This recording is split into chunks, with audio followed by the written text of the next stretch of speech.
Hi, Taylor. Today I'm going to talk to you a little bit more. I was talking yesterday, my last message, about the truth and how the truth just is.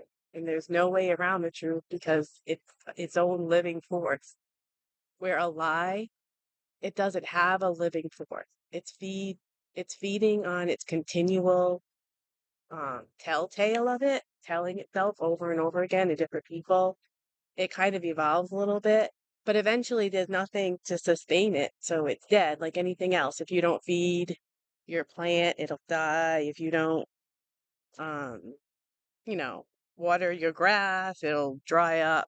So if they can't keep the lie going and spinning and get more people coming in on it to tell it, it doesn't go anywhere. So when somebody disregards the truth and they're living a lie, that's another sign that something is lie.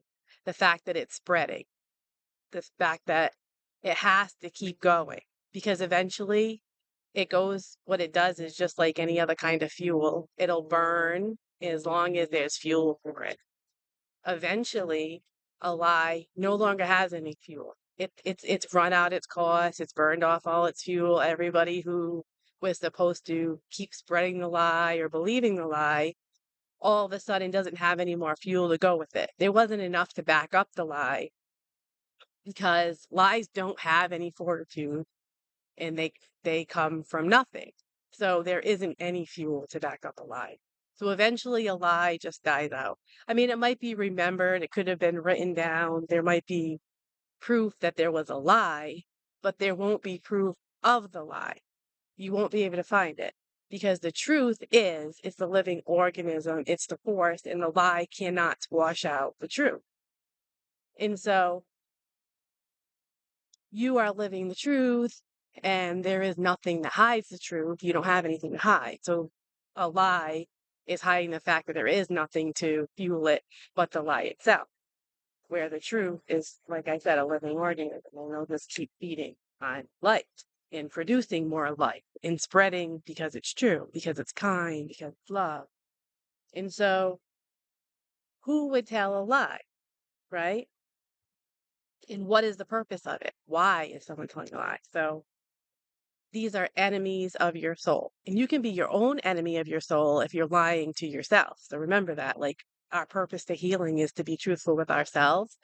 So if we're lying to ourselves, we're not affirming ourselves that we are healing, that we are doing well, even though it doesn't look like something we think we see on social media. We have to be truthful to ourselves that we are making our own progress, that we have suffered through lies and trauma, things that are making it even harder for us to move forward. So even though we're not moving at the pace we would have liked to move at, we might be fighting like hell and we need to tell our soul, good job, keep it going. I mean, you're doing the best that you can. Let's keep it up.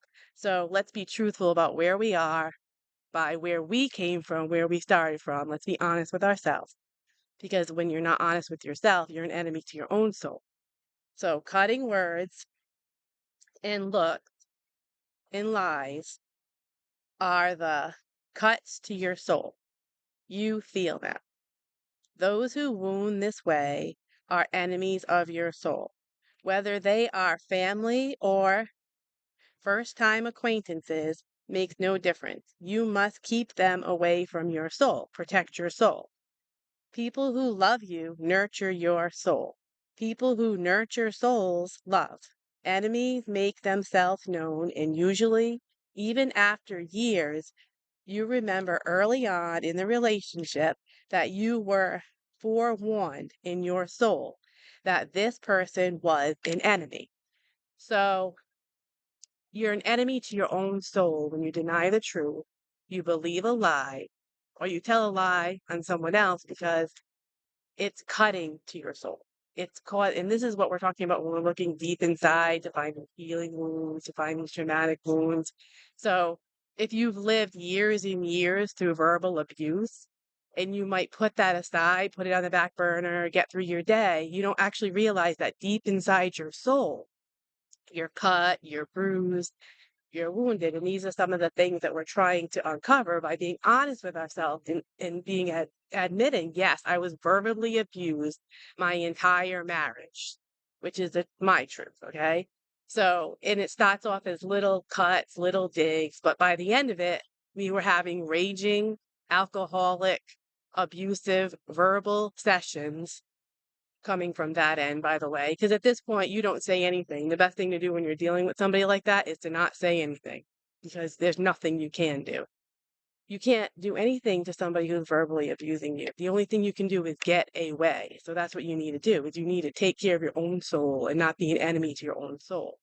So what ends up happening is you wake up out of, let's just say 20 plus years of a marriage that you've been verbally abused on a day-to-day basis throughout the day, and more than just verbal abuse, but that's like, the gist of it. This person has a a mouth that is an enemy to your soul. And you wake up from realizing that you're trying to work with somebody who is an enemy to your soul. And you realize all you are is getting sick. You have an, you know, autoimmune disease or whatever else you might have, high blood pressure. There's a few things you'll end up when you live for years with someone who is an enemy to your soul. So your job is to be truthful about who people are in your relationship and how they're affecting you, your soul, and how you can release these things so you can move forward. Because you're lying to yourself and they're lying to other people that what's not happening is happening because they want to keep the cycle going. This is what they do. They are they are an enemy to your soul. They don't want to see you heal. They want to pull you back in and operate the way that they operate because this is how they operate. Why they operate this way? Unfortunately, they're an enemy to their own soul. They lie to themselves. They lie to God. They lie to everyone they know. They're lying about you. They're making a story up about you so that they can feel okay about how they're conducting themselves in your relationship, so that they can continue to conduct themselves.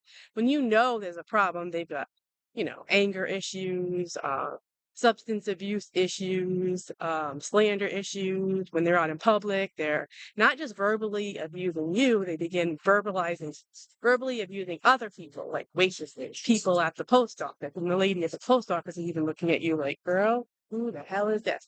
Right? So what we need to do is just stop and say, these are lies. The things that these people, this verbal abuse, these lies that are being told to me or about me to others to cover up the truth, which cannot be covered because the truth is its own living organism, is revealed through you, through admitting what the lie is, that you're lying to yourself, that what's happening and what's happening to you through the years didn't happen or wasn't as bad as it was or didn't cause you to get ill or didn't cause your children to have anxiety or issues themselves because of how you actually had to live.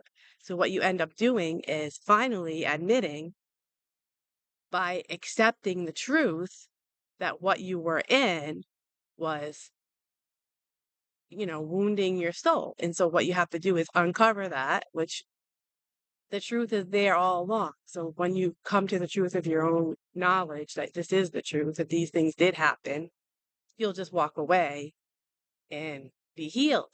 So what you want to do is just admit the truth and you have to come out with some forgiveness. You might not want to talk to that person again because every time you hear their voice, it's a reminder of how you were treated. Their voice is a trigger. And so once you get away, it's hard to go back and to make amends with somebody who's harmed you so deeply, who wounded your entire soul, your body, everything, has caused you to be sick because of their vicious onslaught.